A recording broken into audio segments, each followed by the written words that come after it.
밀레의 만종이라는 작품이 있습니다. 프랑스 루브르 박물관에 소장이 되어 있는데 프랑스인들이 그 가치를 얼마나 높이 여기는지 돈 주고도 살 수 없고 팔 수 없는 국보급의 작품이라고 합니다.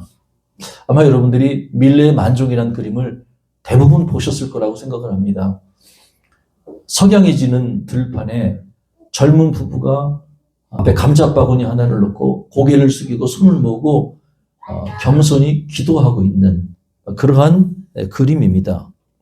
사실 이 그림은 너무나 슬프고 불행한 그림이었습니다. 젊은 부부의 발치에 놓여진 이 감자바구니는 원래 감자바구니가 아니라 죽은 아기의 관이었다고 합니다. 이 부부는 지금 죽은 아기를 땅에 묻기 위해서 그 아기의 관 앞에서 마지막으로 기도를 드리고 있는 그러한 내용의 작품이었다고 합니다. 무섭고 암울하죠.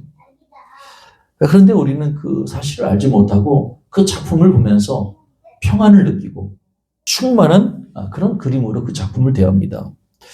어떻게 이렇게 큰 차이가 있을까요? 밀레는 그 관 하나를 감자바구니로 바꿨다고 그래요.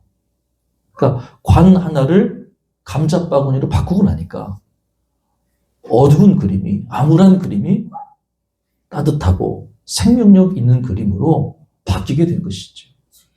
그럼 우리 인생도 비슷하다고 생각을 해요. 우리 인생 굉장히 복잡한 것 같은데 사실은 우리 인생을 변화시키는 것은 아주 작은 하나의 포인트라고 생각을 해요. 뭔가 하나, 조그만한 거 하나, 의미 있는 거 하나를 바꿨을 때 우리 인생의 어두웠던 인생이 밝고 의미 있는 인생으로 바뀌게 되더라는 것이지요. 결국 신앙이라고 하는 것은 시선의 싸움이라고 하는 거예요. 내가 무엇을 바라보느냐. 단기적인 시선에서 볼 때는 암울하고 우울하지만 장기적인 시선에서 볼 때는 그것이 우리에게 유익이 되는 경우도 있다고 하는 거예요. 인간적인 시선에서 무엇인가를 바라보면 낙심할 수밖에 없지만 하나님의 시선에서 무엇인가를 똑같이 해석하면 우리 인생이 그것이 오히려 복이 될 수 있다는 것을 우리는 기억해야 하는 것이죠. 오늘 우리가 추수감사절을 맞아서 오늘 함께 읽은 본문은 시편 71편입니다. 시편 71편은 고난받고 있는 노인의 기도가 우리에게 소개되어 있습니다. 여러분, 노인의 때에는 주로 건강에 어려움이 있지요. 예전 같지가 않아요. 마음도 늙어갑니다. 그리고 여러 가지 정서적으로도 굉장한 퇴락의 길을 걷게 되지요. 사랑하는 이들이 하나둘씩 나의 곁을 떠나가는 슬픔을 겪어야 합니다. 그리고 나도 언젠가는 이 세상을 떠날지도 모른다고 하는 그런 마음의 준비로 허망하고 허구한 시기를 보내게 됩니다. 더군다나 이 노년의 때에는 다른 사람에게 내가 수치를 당한다는 것을 굉장히 힘들어하는 시기입니다. 일생 올곧고 정직하게 산 사람이 다른 사람에게 애매한 소리를 듣거나 고난을 받을 때 그것 때문에 마음 상해서 잠 못 이루고 상처가 쉽게 회복이 되지 않는 때가 노년의 시기입니다. 오늘 본문에 나오는 시인은 어려서부터 하나님을 섬겼던 사람이에요. 그러나 대적자들이 이 시인을 넘어뜨리기 위해서 거짓을 말하고 있었습니다. 하나님이 너를 버리셨다. 하나님이 너의 기도를 들으지 않으신다. 하나님은 너를 떠나셨다. 여러분, 여호와 하나님을 경외하는 자들에게 하나님이 나를 버리셨다는 이야기처럼 고통스러운 이야기가 어디 있겠습니까? 분명 이러한 그 비난의 말은 시인의 마음에 큰 상처를 남겼을 것이라는 거지요. 더군다나 이 시인을 괴롭히는 것은 이 교회 밖에 있는 대적자들뿐만 아니라 교회 안에서 함께 신앙생활하던 믿음의 교우들이 이 시인의 마음을 괴롭게 했다고 하는 거예요. 그 보면은 그런 얘기죠. 믿음의 공동체가 시인이 당하는 고난을 보면서 뭐라고 하냐면 이상한 징조같이 여겼다 이렇게 얘기하거든요. 이게 무슨 말입니까? 여러분, 이상한 징조라는 게 뭘까요? 지금 시인이 당하고 있는 고난이 이유가 있다는 거예요. 판단하는 거죠. 정죄하는 거예요. 저가 우리 모르게 무슨 죄를 저질렀기 때문에 하나님께서 지금 저에게 이런 심판을 내리고 있다라고 함부로 단정하고 말하고 있다고 하는 거예요. 여러분, 이게 얼마나 큰 고통인지 몰라요. 함께 신앙생활하고 정작 내가 힘들 때 내 곁을 지켜줘야 될 믿음의 동역자들이 내가 당하는 고난을 보면서 함부로 비난하고 판단하게 될 때 우리는 고통을 겪을 수밖에 없다는 것이지요. 춘천에서 만학과계를 운영하고 있던 정원섭 씨라는 분이 계셨어요. 이분이 1973년도에 불행한 일을 겪게 됩니다. 강간 살해 범이라고 하는 누명을 쓰고 감옥에 갇히게 되지요. 그 당시에 파출소장이 있었는데 이 파출소장의 9살 된 딸이 논두렁에서 괴한에게 강간을 당하고 살해를 당했어요. 그래서 경찰이 누가 과연 이러한 죄를 저질렀는지를 추적하다가 이 정원섭 씨라는 사람을 유력 용의자로 지목을 하게 됩니다. 그리고 경찰서에서 갖은 고문을 당해. 옛날에는 그런 일이 있었거든요. 그래서 그 갖은 고문을 이 정원섭 씨가 참지 못하고 견디지 못하고 거짓 자백을 한 거예요. 내가 했다고 그냥. 한 게 아닌데. 그리고 무기징역 선고를 법원에서 받게 되죠. 이분은 무기수로 복역하다가 모범수로서 20년 감형을 받게 됩니다. 이후에 15년 8개월 8일간을 복역했어요. 15년 넘게 복역하게 된 거죠. 1987년 성탄절을 하루 앞둔 12월 24일 날 석방이 되었다고 합니다. 이분은 석방된 이후에 20년 동안 자신의 무죄를 입증하기 위해 많은 노력을 하게 됐습니다. 결국 2008년 11월 28일 그러니까 36년 만에 법원으로부터 무죄 판결을 받게 되죠. 여러분, 지나간 36년은 누가 보상합니까? 억울하게 누명을 쓰고 저지르지도 않은 죄를 저질렀다고 누명을 쓰고 36년 동안을 지냈던 세월을 누가 보상을 해야 되나요? 다행히 국가로부터 28억 원이라고 하는 보상금을 받기는 했어요. 그러나 그 사이에 너무나 이런 것이 많았다고 하는 거예요. 그 사이에 이분의 아내는 교통사고를 당해서 한쪽 다리를 잃고 그리고 치매에 걸려서 병원에 입원해야만 했다고 그래요. 아버지도 그 아들의 소식을 듣고 충격으로 세상을 떠나게 됐다고 그러죠. 그리고 이분에게 사남매가 있었는데 주변 사람들이 살인범의 자식들이라고 수근수근거려서 도저히 사회생활, 학교생활을 할 수 없어서 고향을 떠나서 이리저리 흩어져서 일생을 불행하게 자녀들도 지내야만 했다고 합니다. 만일 여러분이 이러한 그 억울한 상황을 겪게 된다면 과연 우리가 하나님께 감사할 수 있을까요? 이러한 고난 가운데서도 우리가 하나님께 감사할 수 있겠느냐는 말이죠. 또 한 분이 계시죠. 21살의 꽃다운 나이에 아들을, 그것도 큰 아들을 잃게 된 목사님이 계셔요. 이 아들은 교회 캠프를 갔다가 그만 교회 캠프에서 사고를 당해서 세상을 떠나게 됐지요. 아버지는 아들을 잃은 슬픔을 견디지 못하고 고통을 받고 있었습니다. 그 아들이 죽었을 때 그 캠프를 함께 참여했던 청년들이 아들이 죽은 것에 대한 부담감 때문인지 몰라도 하나 둘씩 교회를 떠나기 시작했어요. 심지어 믿지 않는 주변 세상 사람들도 수근수근거리면서 아니 하나님이 지켜주시는데 목사들이 어떻게 교회 캠프에서 죽어? 라고 하면서 이 목사의 가정을 비난하기 시작했다고 하는 거예요. 그래서 이 목사님이 그 소리를 듣고 그렇지 않다고 이렇게 자기 나름대로 그렇지 않다고 사실을 이야기해줘도 자기가 한 번 이야기하면 세상 사람들은 10번 자기에게 고통을 주는 이야기를 하기 시작했대요. 여러분 같으면 이런 고난의 때를 어떻게 이겨낼 수 있겠습니까? 쉽지 않은 이야기지요. 우리 그 주변 사람들에게 비난당할 때, 아무도 나의 마음을 알아주는 이가 없을 때, 우리 마음은 낙심하기가 쉽다고 하는 거예요. 그런데 여러분 그거 아세요? 어두운 교회당일수록 기도하기에 적합한 정사라는 거예요. 우리가 이해할 수 없는 고통을 당하지만 그 고난 속에서 우리의 신앙이 빛이 나고 우리의 믿음이 진가를 발휘하게 된다는 것을 기억할 필요가 있다는 것이죠. 초대 문화부 장관을 지냈던 이어령 교수가 계세요. 이분이 어렸을 적에 자기 집 앞에 처마가 있는데 그 봄만 되면 항상 제비가 따뜻한 곳을 찾아서 자기 집 처마 밑에 둥지를 들고 거기서 살고 있더라는 거예요. 벌레를 잡아와서 새끼를 낳고 새끼를 먹이를 주는 거예요. 그래서 이 이어령 장관이 어렸을 적 그 모습을 보면서 아니 이렇게 손만 뻗으면 잡힐 그 낮은 처마에다가 둥지를 짓고 사는 저 제비는 무슨 강심장인가? 무슨 용기가 있어서 그렇게 사람 가까운 곳에 집을 짓고 사는가라고 항상 궁금해 했다는 거예요. 사람들은 있잖아요. 그 당시만 해도 날아가는 새를 엽총으로 사서 그거를 구워서 잡아먹을 정도로 사람들은 잔혹해요.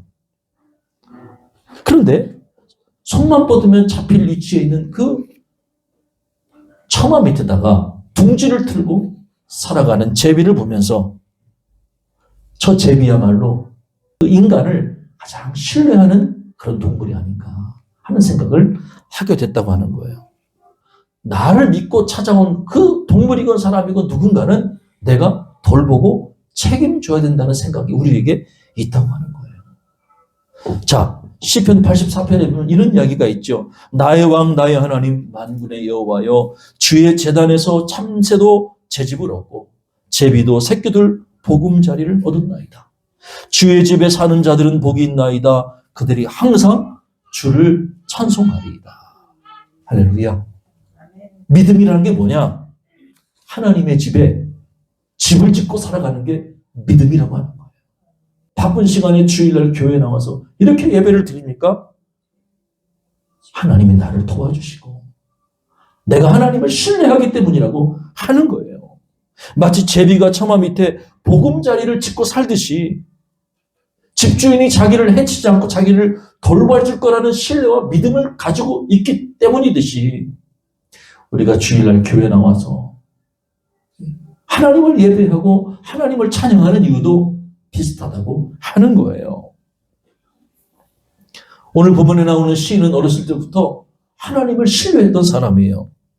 그는 모태에서부터 주를 의지했고 자기 어머니의 배에서부터 하나님이 나를 택하셨다고 하는 신앙 고백을 가지고 있어요. 여러분 이 고백이 얼마나 귀한지 몰라요. 모태에서부터 창세전에 하나님이 나를 아시고 나를 택하셨다는 강한 확신과 믿음이 우리에게는 정말 귀하죠. 심지어 내가 늙어서 몸을 거동하기 힘들고 마음이 외롭고 노년이 되었을지라도 하나님은 나를 버리지 않으실 거라는 거. 그리고 나를 영접해 주실 거라는 신뢰와 확신을 가지고 오늘 시편 기자는 찬송하고 있는 것이죠. 여러분 우리의 신앙이라고 하는 것은 하루아침에 이루어지는 게 아니에요. 전 주기, 전 인생 언제부터요? 태어나기 전부터 모태에서부터 어릴 때부터 그리고 노년이 되어서까지 우리를 인도하시는 하나님을 신뢰하고 그분 앞에 나와야 한다고 하는 것이에요. 노년이 된 지금도 몸이 병들고 마음이 외로운 지금이라도 우리가 하나님을 신뢰하고 나의 대적들이 이제 나에게서 떠나갈 것을 선포하는 시인의 마음을 우리는 기억해야 한다고 하는 것이죠. 그래서 여러분 정말 우리가 두려워야 될 것은 뭡니까? 우리가 과연 원수의 공격을 두려워야 됩니까? 아니면 우리 주변에서 나를 오해하는 우리 가까운 성도들의 그 오해가 두려워야 됩니까? 아니라고 하는 거예요. 정말 우리가 두려워야 될 것은 하나님으로부터 멀어지는 것을 두려워해야 된다고 하는 거예요. 하나님을 가까이 하는 자가 복이 있다는 것을 기억해야 하는 것입니다. 주 여호와여 주는 나의 소망이시요 내가 어릴 때부터 신뢰한 이시라. 우리가 주님께 감사할 수 있는 이유는 바로 그런 것 때문이에요. 주님이 나의 소망이 되시기 때문이죠. 주님이 나의 소망 되시기 때문에 우리는 하나님께 감사할 수 있어야 하는 거죠. 어릴 때부터 나를 지켜주시고 노년에도 나를 떠나지 아니하시는 그 하나님을 내가 신뢰하기 때문에 우리는 감사할 수 있어야 한다는 거예요. 춘천에서 만화가게를 운영하시던 아까 정원섭 씨 이야기를 했잖아요. 억울한 누명을 쓰고 38년의 시간을 낭비했지요. 15년 동안 복역을 했잖아요. 그분의 마음속에 자신을 망친 그 누군가에 대한 미움과 원망의 마음이 들지 않았을까요? 그런데 이분이 변화된 계기가 있었더라고요. 이분이 그 감옥 안에 있을 때 김재준 목사님이라는 분을 만나게 됐어요. 그리고 이 목사님을 통해서 기독교 신앙에 입문을 하게 됐죠. 심지어 이분은 감옥 안에서 통신신학 제도를 이용해서 감옥 안에서 목사 안수를 받아서 목사가 됐다고 하는 거예요. 그분을 살린 말씀이 있었다고 그러지요. 두려워하지 말라. 내가 너와 함께함이라. 놀라지 말라. 나는 내 하나님이 됨이라. 내가 너를 굳세게 하리라. 참으로 너를 도와주리라. 참으로 나의 의로운 오른손으로 너를 붙들리라. 할렐루야. 여러분, 억울한 상황에서도 하나님이 나를 도와주신다. 하나님이 나를 붙들어 주신다. 놀라지 말라. 두려워하지 말라. 내가 너와 함께함이라. 감옥 안에서 이 말씀을 소망의 말씀, 위로의 말씀으로 붙들었다고 하는 거예요. 결국 말씀이 그의 삶을 붙들고 나가게 했다는 것이죠. 그는 이렇게 고백합니다. 나의 진실을 알아주고 갚아주실 분은 하나님뿐이다. 나는 감사한다. 이 억울한 일이 아니었다면 내가 어찌 예수님을 만나 목사가 될 수 있었겠는가? 나는 누구도 원망하지 않는다. 다만 감사할 뿐이다. 이게 억울한 일을 당한 분의 입에서 나오는 놀라운 고백이라고 하는 거예요. 이분이 억울한 누명을 쓰고 힘들지 않았을까요? 원망스럽지 않았을까요? 그런데 그가 믿음의 사람으로 변화되고 나니까 그 안에 고난 속에 감추어진 하나님의 귀한 진리를 깨닫게 된 것이죠. 그리고 감사할 수 있었던 거죠. 여러분은 교회 캠프에서 사고로 큰아들을 잃었던 목사님 기억하시지요? 아들을 잃은 슬픔도 견디기 힘든데 함께 동행했던 청년들이 하나둘씩 교회를 떠나요. 세상에 믿지 않는 사람들이 수군거리면서 하나님 믿는 목사 아들이 캠프 가서 아들을 잃어? 저분은 하나님이 미워하시는 분인가 봐. 하나님이 함께 하시는 목사인가 봐 하고 수군거리는 소리를 또 교회 안에서 술렁거리는 이야기를 다 들으면서 얼마나 고통스러운 시간을 보내야만 했겠어요. 이분은 안 되겠다. 내가 침묵해야 되겠다. 그 해를 침묵의 해로 정하고 주님 앞에 나오기로 결심을 하게 돼요. 사람의 동정이 아니라 오직 주님의 은혜만이 나에게 필요하다는 고백을 갖고 기도의 자리에 나와서 말씀의 자리에 나와서 주님과 독대하는 시간을 오랫동안 갖게 되지요. 길고 긴 고통 속에서 이 목사님이 깨달은 것이 있었어요. 왜라고 하는 질문 속에는 이미 원망이 담겨져 있더라고 하는 거예요. 왜? 하나님, 왜 나에게 이런 고통을 주셨죠? 라고 그 묻는 그 말 속에 이미 부정적인 언어, 불신의 언어가 들어가 있더라는 거예요. 대신에 그는 기도하면서 남겨주신 아들 하나에 감사하고 데려가신 아들 하나에 감사하게 되었다고 해요. 쉽지 않은 이야기죠. 눈물과 탄식의 시간을 보내며 이분은 마침내 감사를 배우게 돼요. 그리고 강단 위에서 아들을 잃은 자기의 슬픔의 고통을 성도들과 나누고, 그러나 그것이 나에게 주신 부활의 기쁨과 소망을 앗아갈 수 없다는 것을 강단에서 믿음으로 선포하게 되죠.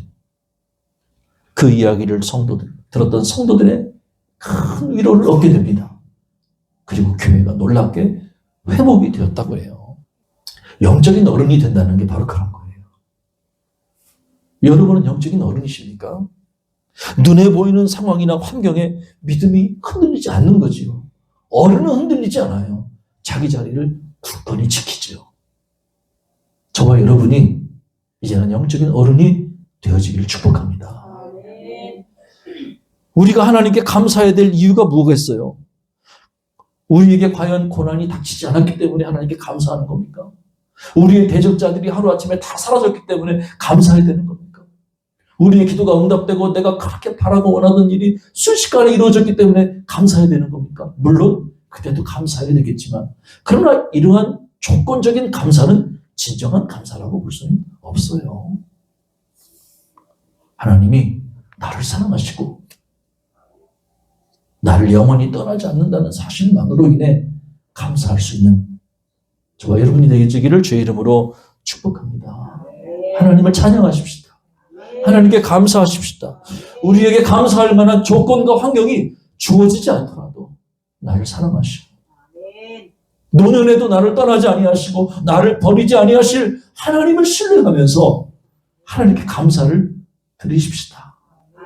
하나님은 좋으신 하나님이시고 모태에서부터 나를 택정하신 하나님은 비록 내 힘이 늙어 쇠약할지라도 나를 떠나지 아니하시고 나를 버리지 않으실 겁니다.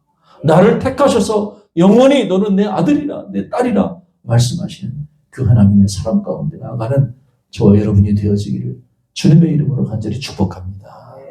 기도하겠습니다.